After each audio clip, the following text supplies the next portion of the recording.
मैं भारत को भारतीयता की मान्यता के आधार पर फिर से खड़ा करना चाहता हूं, उस काम में लगा। मैंने ये प्रयोग कर लिया है, तब मैं बोल रहा हूं। हमने एक स्कूल चलाया है उत्तर प्रदेश में, अब तो उत्तर प्रदेश नहीं है, एक नया राज्य बन गया उत्तराखंड। वहां पे एक शहर है मसूरी, वहां पे हमने एक स्कूल चलाया, गुरुकुल है। वो सभी फेल बच्चों के लिए चलता है। पास बच्चे वहां नहीं लेते हैं, जो फेल हो जाते हैं ना उनकी भर्ती करते हैं। 7वीं फेल, 8वीं फेल, और जो 2 बार फेल है उसको सबसे पहले लेते। हाँ, हमारा नियम है वहां का। वो स्कूल चलाने के लिए मेरे एक दोस्त हैं, वो और उसकी पत्नी दोनों मिलकर चलाते हैं। उसका नाम है संदीपनी गुरुकुल। संदीपनी आप जानते हैं, कृष्ण भगवान के मित्र संदीपनी, उनके नाम से वो गुरुकुल है। तो वहां पर हम बच्चों को पढ़ाई करते हैं। कैसे पढ़ाई करते हैं? वहां पर कोई कमरा नहीं है, खोली नहीं, और गुरुकुल है। बिना खोली के गुरुकुल कैसे? तो झाड़ के नीचे क्लास लगती है। और क्लास कैसे लगती है? मान लो एक दिन हम पढ़ाई शुरू करते हैं, पानी के बारे में पढ़ाई करना, पानी। तो पानी का ABCD से लेकर और XYZ तक उनको पढ़ाते। पानी क्या है, कैसे बनता है, कहाँ से आता है, पीने के लिए कैसे वापरना, नहाने के लिए, सब माहिती उनको देते। फिर जब पूरी माहिती हो जाती है तो एक क्लास खत्म होती है। वो एक क्लास 3 महीने चल सकती है, 4 महीने चल सकती है, 5 महीने चल सकती है। पीरियड्स नहीं होते, 40 मिनट का पीरियड, 45 मिनट, ये नहीं। सवेरे से चालू हुआ, दोपहर तक चला, जब भी भूख लगी क्लास बंद हो गई, भोजन किया, विश्राम किया, फिर उठ गए, फिर क्लास चालू। पीरियड्स नहीं होते। सवेरे जो विषय लिया शाम तक वही चलता है, अगले दिन भी चलता है। 5-7 दिन 10 दिन में विषय जब पूरा होता है तब उन बच्चों की परीक्षा होती है। अब परीक्षा कैसे होती है? तो परीक्षा ऐसे होती है कि उनको होमवर्क दिया जाता है या टास्क दिया जाता है कि भाई पानी के बारे में तुमको जितना भी ज्ञान हुआ है, अब इसके आधार पर परीक्षा होगी आपकी।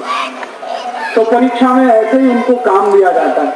जैसे किसी गांव का तालाब है, अब उस तालाब के पानी की समस्या है, पानी वहां पे रुकता नहीं है या बहुत ज्यादा हो जाता है, पानी किसे बाढ़ आ जाती है या बारिश नहीं होती है, तो ये समस्या लेकर आपको समाधान करना।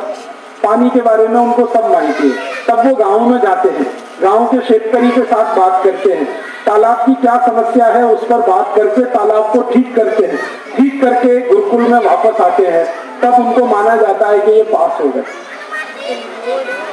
और नहीं कर पाए समस्या का समाधान तो फिर दोबारा उनको दूसरे गांव में जाना पड़ेगा, फिर वही समस्या उनको दी जाएगी, फिर उसका समाधान नहीं करेंगे तो तीसरे गांव में, ऐसे चलता रहेगा। फिर एक विषय पूरा हुआ पानी का, अब दूसरा विषय आ जाएगा। वो विषय किसका आएगा? खेती का आ गया या मिट्टी का आ गया, ऐसे विषय होते हैं। और जब वो विद्यार्थी पढ़कर निकलते हैं तो वो सबसे पहली बात होती है कि घर नहीं जाते।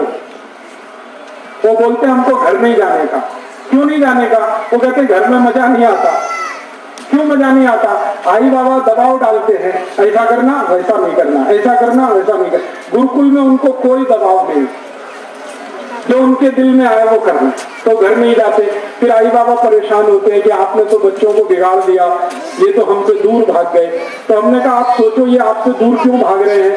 आपने इनको पैदा किया, हमने पैदा नहीं किया, फिर ये आपके पास क्यों नहीं आना चाहते और हमारे पास क्यों रहना चाहते हैं? तो उसका एक ही कारण है कि हम उनको अपमान नहीं करते, हमेशा सम्मान करते हैं और कोशिश करते हैं कि उनको ज्ञान मिले, दबाव नहीं डालते कुछ। तो हमारे यहाँ के विद्यार्थी जब पढ़ के तैयार होते हैं ना, तो आप उनसे पानी के बारे में कोई भी एक सवाल पूछो, दुनिया के किसी प्रोफेसर को उसका जवाब नहीं मालूम, वो जानते, क्योंकि पानी के बारे में सब माहिती उनको है। अब पानी के बारे में माहिती है तो पानी की समस्या जब भी देश में आएगी उसका समाधान वो करेंगे। ऐसे ही हम उनको जंगल में लेके जाते हैं तो जंगल में उनको अभ्यास दिया जाता है। देखो झाड़ है, हाँ है, ये झाड़ देखो कौन सा है, ये झाड़ ऐसा, ये झाड़ ऐसा। फिर इस पर देखो पक्षी कौन सा बैठा हुआ है, ये पक्षी इस झाड़ पर, वो पक्षी इस झाड़ पर। फिर पक्षियों का अभ्यास कराते हैं उनको, कौन सा पक्षी किस झाड़ पर बैठता है, इसी पर क्यों बैठता है, दूसरे पे क्यों नहीं जाता, वो पक्षी कब सुबह निकलता है, कब शाम को वापस आता है। सब संपूर्ण माहिती उनको हो जाती है। फिर किसी जूलॉजी के प्रोफेसर को हम बुलाते हैं बच्चों के बीच में, फिर उसको प्रश्न करते हैं और बच्चों को प्रश्न करते हैं। प्रोफेसर जवाब नहीं देता, बच्चे जवाब देते। प्रोफेसर जवाब देने के लिए किताब ढूंढता है और बच्चे फट फट फट फट मुंह से बोलते हैं। तो वो कहता है कि ये तो मेरे भी गुरु हैं। वो भाग जाता है प्रोफेसर, क्योंकि उसको पुस्तक का नॉलेज है, इनको जिंदगी के सामने से आया हुआ नॉलेज। ऐसा अभ्यास। अब ये अभ्यास करने के बाद ये बच्चे पता है क्या करते हैं, ये जैसे ही निकलते हैं हर जगह इनको बुला लेते हैं सरकार के लोग। आपको सुन के ताज्जुब होगा, ये हमारा स्कूल 10 साल से चलता है।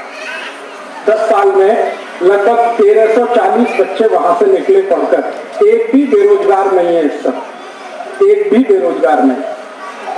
सबके पास कम से कम 10 से 15 हजार रुपए मासिक की पगार वाली नौकरियां हैं।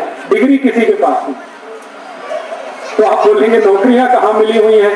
हार्बेरियम में नौकरियां हैं, म्यूजियम में उनको नौकरियां हैं।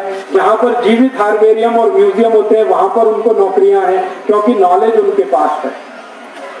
और दुनिया में बहुत सारी नौकरियां नॉलेज बेस्ड हैं, डिग्री से उनका कोई संबंध नहीं।